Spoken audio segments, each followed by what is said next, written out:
नमस्कार दोस्तों, बासु क्लासेस में आपका स्वागत है। लीनियर अलजेब्रा टॉपिक के अंदर आज हम लोग बेसिस और डायमेंशन को देखेंगे। चलिए शुरू करते हैं। पहले हम लोग देखेंगे कि बेसिस क्या होता है। पहले मान लीजिए हमारे पास एक वेक्टर स्पेस V है और हमारे पास एक सेट ऑफ वेक्टर है V1, V2, V3, Vn तक। इन वेक्टर्स हैं इस सेट में। हम कह सकते हैं कि V1, V2, V3 से Vn जो भी ये वेक्टर्स हैं ये बेसिस है वेक्टर स्पेस V का। अगर ये जो S जो सेट है अपना V1, V2, V3 से Vn तक का, अगर ये इन दो कंडीशंस को सेटिस्फाई करता है तो ये बेसिस हो जाएगा एक वेक्टर स्पेस V का, जिसका कि ये एलिमेंट है। ठीक है, दो प्रॉपर्टीज क्या क्या है। पहला तो कि जो सेट ऑफ वेक्टर्स है वो लीनियरली इंडिपेंडेंट हो, और दूसरा जो सेट ऑफ वेक्टर है वो स्पैनिंग सेट हो, स्पैन करे V पे। ठीक है,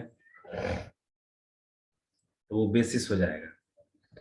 अब देखिए डायमेंशन क्या है। बेसिस सेट में जितने वेक्टर्स होते हैं वही डायमेंशन होता है। अगर ऊपर वाले एग्जांपल को देखें, अगर V1 से Vn तक अगर ये बेसिस है, अगर V1, V2, V3, Vn तक, तो इसका डायमेंशन क्या हो जाएगा। डायमेंशन ऑफ V हो जाएगा n, क्योंकि कितने वेक्टर्स हैं उसमें। Dimension of V is equals to n हो जाएगा। ठीक है, अब देखिए बेसिस तो कई सारे सेट्स हो सकते हैं, पर डायमेंशन हमेशा किसी भी वेक्टर स्पेस का डायमेंशन फिक्स होता है। फॉर एग्जांपल अगर R3 अपना वेक्टर स्पेस है तो उसका डायमेंशन हमेशा 3 होगा।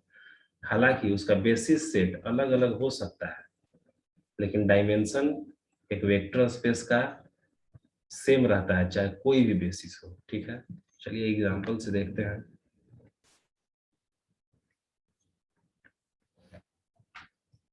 ठीक है, पहले तो ये नोट है कि अगर डायमेंशन 0 है अगर किसी वेक्टर स्पेस का, तो उस वेक्टर स्पेस में एक ही एलिमेंट है, वो क्या है, 0 बस। ठीक है, यहाँ एक एग्जांपल है, उसमें चेक करना है क्या ये सेट V1, V2, V3 एक तरह से V1, V2, V3 बेसिस है R क्यूब का, बेसिस ऑफ R क्यूब और नॉट। ठीक है, क्या ये जो given V1, V2, V3 R cube का बेसिस है या नहीं, ये देखना है। ठीक है, सबसे पहले क्या चेक करेंगे, लीनियर इंडिपेंडेंस। वो चेक करने के लिए पहले की वीडियोस में मैं बता चुका हूँ।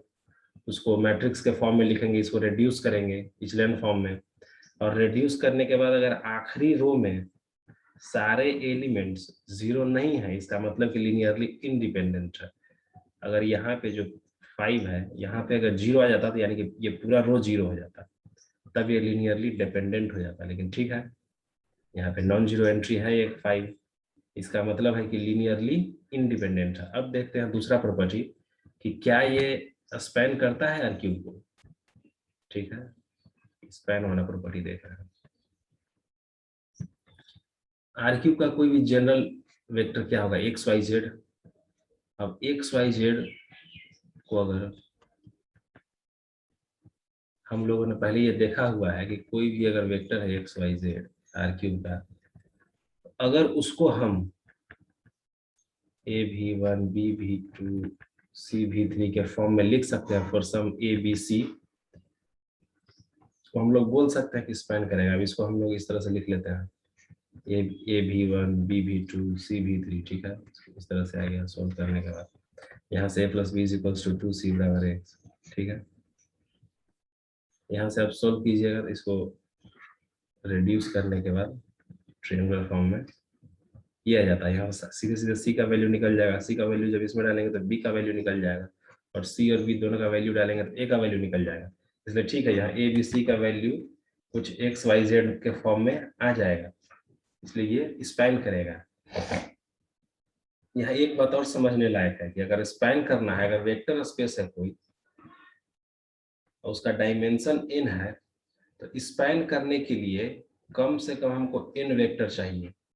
n वेक्टर का सेट कम से कम चाहिए इसको स्पैन करने के लिए। ठीक है, n से कम अगर वेक्टर रहेगा उस सेट में तो वो स्पैन कर ही नहीं सकता है।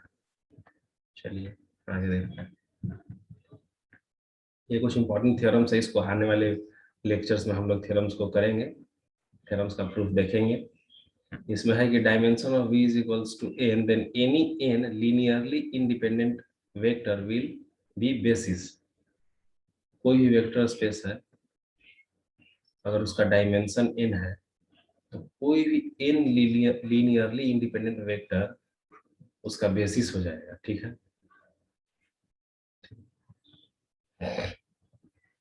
n+1 सेट ऑफ वेक्टर, अगर कोई भी वेक्टर स्पेस है, उसका डायमेंशन है n, तो उस वेक्टर स्पेस के कोई भी n+1 वेक्टर्स लीनियरली डिपेंडेंट होंगे। ठीक है, इस थ्योरम का भी प्रूफ हम लोग देखेंगे आगे के लेक्चर्स में। फिलहाल ये क्वेश्चन है कि सेट ऑफ 3 वेक्टर है। अब पूछा जा रहा है कि ये बेसिस होगा किसका, आर क्यूब का। आर क्यूब का बेसिस होगा या नहीं, पहले तो इसका चेक करेंगे कि लीनियरली इंडिपेंडेंट है या नहीं। वो चेक करने के लिए इसको मैट्रिक्स फॉर्म में लिखेंगे 1 1 2 1 2 5 5 3 4। ठीक है, इसको रो रिडक्शन करेंगे, R2 को इस तरह से, R3 को इस तरह से, तो यहाँ पे ये आ जाता है हमारा। फिर यहाँ पे रेड्यूस करेंगे, तो इचेलन फॉर्म में आने के बाद इस तरह से आ जाता है। यहाँ हम लोग देख रहे हैं कि आखिरी वाले रो का सारा एलिमेंट 0 है, यानी कि ये जो सेट ऑफ वेक्टर है लीनियरली इंडिपेंडेंट नहीं है। जब लीनियरली इंडिपेंडेंट नहीं है तो बेसिस नहीं होगा। अगर लीनियरली इंडिपेंडेंट होता तो स्पैन का चेक करते कि अगर ये स्पैन करता है कि नहीं।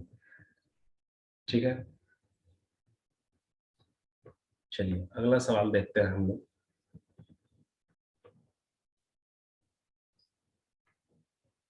अब ये क्वेश्चन है फाइंड बेसिस एंड डायमेंशन। ठीक है, ये अपना कोई सब स्पेस दिया हुआ है W A B C where A + B = 0।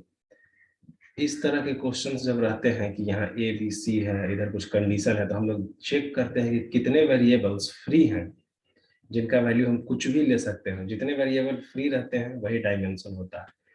ठीक है, यहाँ कांस्टेंट क्या है, A + B = 0। A + B = 0, इसमें C तो है नहीं, A B C यहाँ पे है, लेकिन C का यहाँ कुछ कंस्टेंट है नहीं, C कुछ भी ले सकते हैं, यानी C फ्री है। और A + B = 0 में अगर हम B का कुछ भी वैल्यू ले सकते हैं, उसके कोरेस्पॉन्डिंग A का वैल्यू आ जाएगा। ठीक है, यानी कि B भी फ्री है, लेकिन A फ्री नहीं है। B का कोई भी वैल्यू लेंगे तो A का वैल्यू हमको उसी तरह लेना पड़ेगा। फॉर एग्जाम्पल, अगर हम B का वैल्यू 2 ले लेते हैं तो A का वैल्यू हमको -2 लेना पड़ेगा, तभी तो A + B 0 होगा। इसलिए A का वैल्यू B से डिसाइड होता है, लेकिन B का तो कोई डिसाइड नहीं करता। इसलिए B और C है फ्री वेरिएबल, और जितने फ्री वेरिएबल उतना ही डायमेंशन। Dimension of W = 2। अब जितना डायमेंशन उतना number of vector in basis. ठीक है, B और C है आपका डायमेंशन। B और C का कोई भी लीनियरली इंडिपेंडेंट कॉम्बिनेशन ले लीजिए। अगर 2 वेरिएबल रहता है, मान लीजिए B और C है यहाँ पे, तो हम लोग जनरली इस तरह से लेते हैं कि एक बार B को 0 C को 1, एक बार B को 1 C को 0, इस तरह से लेते हैं। और उसके कोरेस्पॉन्डिंग जो वेक्टर आता है, जो वैल्यू आता है ए बी सी का, वही हो जाता है हमारा बेसिस में एलिमेंट। ठीक है, B = 1 और C = 0 लेते हैं। B = 1 C = 0, ए का उसी के अनुसार यहाँ से आ जाएगा ए का वैल्यू, A + B = 0, तो A = -B, B हम ले लिए हैं 1, तो A हो जाएगा -1। वैसे ही है B = 0 C = 1, ए का वैल्यू वहां से आ जाएगा, A = -B, 0 का माइनस ये हो गया। तो 2 वेक्टर हमारे पास आ गए, ये और ये, यही हो जाएगा बेसिस। बेसिस में हमारा ये 2 वेक्टर होगा। और भी सारे क्वेश्चन है, सबको करेंगे हम लोग, अच्छे से समझ में आ जाएगा ये टॉपिक। अब देखिए, इसी में एक क्वेश्चन ये है कि W एक सब स्पेस है, इसमें ABC एलिमेंट है, A = B = C। ठीक है, अब ABC में कौन कौन सा वेरिएबल फ्री है। अब देखिए, अगर एक आप कुछ भी वैल्यू ले लीजिएगा, A = 1, तो यहाँ से आपको पता चल जाएगा कि B = भी 1 ही होगा, C = भी 1 ही होगा। इसलिए कोई एक ही फ्री है, कोई एक का भी वैल्यू ले लीजिएगा, बाकी दोनों का वैल्यू उसी के बराबर हो जाएगा। तो इसका डायमेंशन 1 होगा, क्योंकि एक ही फ्री वेरिएबल है।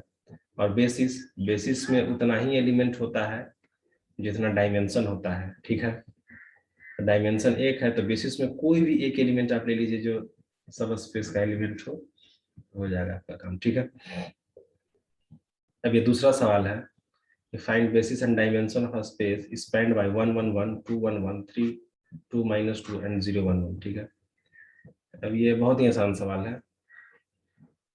जब इस तरह के सवाल आए कि कोई सेट ऑफ वेक्टर है स्पैन करता है तो उसका बेसिस और डायमेंशन निकालना है, तो सिंपली उसको मैट्रिक्स के फॉर्म में लिखते हैं, उसको इक्विवेलेंट फॉर्म में रिड्यूस करते हैं, और रिड्यूस करने के बाद जितने भी नॉन जीरो रोज आते हैं वही उसका डायमेंशन होता है। इसमें कितने नॉन जीरो रोज हैं? R1, R2, R3, यही तीनों रोज है जो नॉन जीरो रोज है। R4 तो आपका सारा जीरो है, ठीक है। तो 3 नॉन जीरो रोज है, तो डायमेंशन इसका क्या हो गया? डायमेंशन ऑफ W हो गया 3। अब बेसिस क्या होगा? अब ये R1 का जो एलिमेंट है 1 1 1, 0 -1 -1, 0 0 और -1, ये हो गया आपका बेसिस। बेसिस में ये सब हो गया। बेसिस में कौन कौन से वेक्टर जाएंगे? R1, R2 और R3, ठीक है। अगले सवाल की ओर चलते हैं। अब ये देखिए, इस तरह का कुछ सवाल है आपका कि W सब स्पेस है R के पावर 4 का, क्योंकि 4 वेरिएबल्स हैं यहाँ पे। कंस्ट्रेंट कुछ इस तरह से है, ठीक है। यहाँ पे मैंने कंस्ट्रेंट को ऑलरेडी रिड्यूस करके लिखा हुआ है, रिड्यूस्ड फॉर्म में है, यानी एक्स के बाद सीधा वाई से शुरू होता है, वाई के बाद सीधे जेड से शुरू होता है, इसलिए रिड्यूस्ड फॉर्म में नहीं होता तो इसको रिड्यूस करते और चेक करते कि कितने वेरिएबल्स एक्स वाई जेड और टी में फ्री हैं जिनको हम कुछ भी ले सकते हैं। अब यहाँ पे देखिए, टी का वैल्यू हम कुछ भी चलिए ले लेते हैं, ले सकते हैं, कोई दिक्कत नहीं है। स्टार्टिंग अगर इस तरह कर रहे हैं, टी का कुछ भी वैल्यू ले लेते हैं। टी का अगर हम कुछ वैल्यू ले लेते हैं, उसके कोरस्पॉन्डिंग जेड का वैल्यू आएगा। जेड इंडिपेंडेंट नहीं होगा, टी तो फ्री है, लेकिन जेड फ्री नहीं है। जेड का वैल्यू टी पर डिपेंड करेगा। यहाँ से आप इस तरह से देख सकते हैं, Z is equals to -t/2 है। टी का कुछ भी वैल्यू लेंगे तो जेड उसके अकॉर्डिंग वैल्यू आएगा। टी इंडिपेंडेंट नहीं है, फ्री नहीं है, ठीक है। अगर जेड का कुछ वैल्यू आता है तो वाई का वैल्यू जेड पे डिपेंड करता है, तो वाई भी फ्री नहीं है। टी का अगर कुछ वैल्यू ले लेते हैं तो जेड का वैल्यू आ जाता है, जेड का वैल्यू कुछ आ जाता है तो वाई का वैल्यू आ जाता है, और इन तीनों का वैल्यू आ जाता है तो फिर यहाँ पे एक्स का वैल्यू आ जाएगा, यानी कि एक्स भी फ्री नहीं है। फ्री है कौन? केवल और केवल टी, ठीक है। तो टी का आप कोई भी वैल्यू ले लीजिए, उसके कोरस्पॉन्डिंग जो आपका ये चारों एंट्री आ जाता है वो आपका बेसिस में वेक्टर हो जाएगा। टी का वैल्यू यहाँ पे हम लोग 2 ले लेते हैं। टी को अगर हम 2 लेते हैं तो यहाँ से देख सकते हैं जेड बराबर -t/2, तो जेड बराबर -1। तो यहाँ से देख सकते हैं कि वाई बराबर Z -z/2, Y is equals to half. यहाँ से फिर देख सकते हैं वाई जेड और टी का वैल्यू हम लोग डाल देंगे तो एक्स का वैल्यू आता है 0। ये जो वेक्टर आ गया यही है बेसिस। बेसिस में एक ही वेक्टर है, क्यों? क्योंकि डायमेंशन 1 है। That's all। अगला सवाल देखते हैं। अब देखिए, कोई होमोजेनस इक्वेशन आपको दिया हुआ है। जब हम लोग होमोजेनस इक्वेशन पढ़ रहे थे उसमें हम लोगों ने देखा, अब बोल रहा है कि जो गिवन होमोजेनस इक्वेशन है उसका सॉल्यूशन का डायमेंशन निकालना है और बेसिस भी निकालना है। बेसिस और dimension of solution of given homogeneous equation, ठीक है। यह इक्वेशन, इसको रेड्यूस करेंगे इस तरह से, ठीक है। यहाँ से ये फर्स्ट स्टेप है, यहाँ से हमने रेड्यूस किया है। L2 इक्वल्स L2 - 3L1 और L3 इक्वल्स L3 - L1। ये रेड्यूस करने के बाद ये आ जाता है। यहाँ से फर्दर हम लोगों ने रेड्यूस किया है L2 is equal L3 is equals to L3 plus L2, ठीक है। तो ये दोनों फाइनली हमारे पास रेड्यूस करके आता है। यहाँ हम लोग देख सकते हैं कि जेड फ्री है। सबसे नीचे वाले इक्वेशन से शुरू करते हैं। सबसे नीचे वाले इक्वेशन में वेरिएबल 2 है, ठीक है। अगर एक वेरिएबल होता तब तो वो फ्री नहीं रहता, लेकिन 2 वेरिएबल है। यहाँ पर जेड फ्री है, वाई जेड पर डिपेंड करता है, और वाई और जेड आ जाता है तो फिर एक्स वाई जेड पर डिपेंड करता है, यानी केवल और केवल जेड यहाँ पे फ्री वेरिएबल है, ठीक है। वैसे भी अगर आपको पता करना हो कितना फ्री वेरिएबल, तो रेड्यूस्ड फॉर्म में पहले इसको निकाल लेते हैं, उसके बाद देखते हैं कि कितना नंबर ऑफ वेरिएबल है। नंबर ऑफ वेरिएबल क्या? एक्स वाई जेड 3, और कितना नंबर ऑफ इक्वेशन है? 2। 3 में से 2 घटाने के बाद जो वैल्यू आ जाता है वही आपका नंबर ऑफ फ्री वेरिएबल हो जाएगा, ठीक है। तो यहाँ पे इस तरह से नंबर ऑफ फ्री वेरिएबल 1 है। डायमेंशन क्या हो जाएगा? डायमेंशन ऑफ सॉल्यूशन को अगर W मान लेते हैं, डायमेंशन इसका 1 होगा, और बेसिस क्या होगा? जेड बराबर कोई भी वैल्यू ले लेते हैं। यहाँ पे सहूलियत के लिए मैंने 4 ले लिया है। जेड का वैल्यू अगर 4 लेते हैं तो वाई का वैल्यू उसके करस्पॉन्डिंग 1 आ जाता है, एक्स का वैल्यू 2 आ जाता है। सीधे एक्स वाई जेड अपना 2 1 4 बेसिस हो जाता है। ये जो अपना वेक्टर स्पेस बनेगा होमोजेनियस इक्वेशन के सॉल्यूशन का, ठीक है। आज के लिए यहीं तक। अगले लेक्चर में हम लोग जितने भी थ्योरम्स हैं जो कि बहुत ही इंपॉर्टेंट है, उनको देखेंगे बारी बारी से। तब तक आप लोग मेरे चैनल को सब्सक्राइब कर दीजिए। धन्यवाद।